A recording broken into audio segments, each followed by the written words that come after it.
അത് വൈകിപ്പോയെന്നുള്ള മാത്രമല്ല, എല്ലാവർക്കും അറിയാമല്ലോ. പോറ്റിയെ സംരക്ഷിച്ചത് ആരാണ്? പോറ്റിയാണ്. ഇതിന്റെ കാര്യങ്ങളെല്ലാം ഇപ്പൊ പോറ്റിയുടെ തലയിലും മാത്രമാണ് ഇരിക്കുന്നത്. പോറ്റി ഇത് ചെയ്തു എന്നും അതിന് ഉത്തരവാദികളായ രാഷ്ട്രീയ നേതാക്കളും ബോർഡ് നേതാക്കളും ഒക്കെ ഉണ്ടെന്ന് എല്ലാവർക്കും അറിയാമല്ലോ. ഇത് മൂടിവെക്കുകയായിരുന്നു. ഇവർക്ക് അറിയാമായിരുന്നിട്ട് ഇവർ മൂടിവെക്കുകയായിരുന്നു എന്നാണ് ഹൈക്കോടതി പറഞ്ഞത്.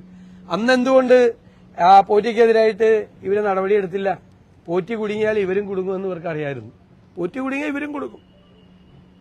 ഞാൻ നിങ്ങൾക്ക് തെളിവ് തരാം. കടകംപള്ളി സുരേന്ദ്രൻ ഒരു ചടങ്ങിൽ വെച്ച് ഈ പോറ്റിയെ പ്രകീർത്തിച്ച് പ്രസംഗിക്കുകയാണ്. ഒരു വീട് വെച്ചു കൊടുത്തു ദേവസ്വം ബോർഡിന്റെ ഒരു പദ്ധതിയിൽ. അതിന് തെളിവുകൾ ഞാൻ തരാം, എന്റെ കയ്യിലുണ്ട് തെളിവുകൾ. എന്നിട്ട് പോറ്റിയും വേറെ രണ്ടുപേരും കൂടിയാണ് വെച്ചിരിക്കുന്നത്. ഇവർ വലിയ ബിസിനസ് നടത്തുന്ന അയ്യപ്പ ഭക്തരാണ്, വലിയ ബിസിനസ്സുകാരാണ്. ഇവരുടെ 4ാമത്തെ പാർട്ണർ സ്വാമി അയ്യപ്പനാണ്. അവിടെ നിന്ന് കിട്ടുന്ന പണം ഉപയോഗിച്ചിട്ടാണ് ഇവർ ഈ സേവന പ്രവർത്തനങ്ങൾ നടത്തുന്നത്. ഇത്ര വലിയൊരു അയ്യപ്പ ഭക്തരെ ഞാൻ കണ്ടിട്ടില്ല. ഇവരൊക്കെ തമ്മിൽ ബന്ധമുണ്ടായിരുന്നു.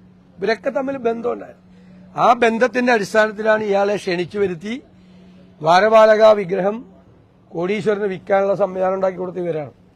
വ്യാജ ചെമ്പുപാളി ഉണ്ടാക്കി മദ്രാസിലേക്ക് അയക്കാൻ കൂട്ടുനിന്നവരാണ്.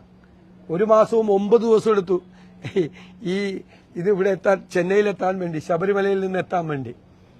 എന്നിട്ട് ഇതെല്ലാം അറിഞ്ഞിട്ടും തിരിച്ചറിഞ്ഞിട്ടും ഈ പോറ്റിയെ സംരക്ഷിക്കാൻ വേണ്ടി നിന്ന ആളുകളെ ഇപ്പൊ കോടതി ഇടപെട്ടതുകൊണ്ടും കോടതി നേരിട്ട് SIT സ്പെഷ്യൽ ഇൻവെസ്റ്റിഗേഷൻ ടീമിനെ വെച്ചതുകൊണ്ടും കോടതിക്ക് നേരിട്ട് റിപ്പോർട്ട് ചെയ്യണം എന്ന് പറഞ്ഞതുകൊണ്ടും മാത്രമാണ് പോറ്റി അറസ്റ്റിലായത്. പോറ്റി മാത്രമല്ല, യഥാർത്ഥത്തിൽ ശരിയായി കൃത്യമായി കേസ് അന്വേഷിച്ചാൽ ഇവരൊക്കെ പെടും. ഇതിനകത്ത് ഇവരെല്ലാം പെടും. ഇപ്പൊ ദേവസ്വം ബോർഡ് മുഴുവൻ പ്രതിയായില്ലേ?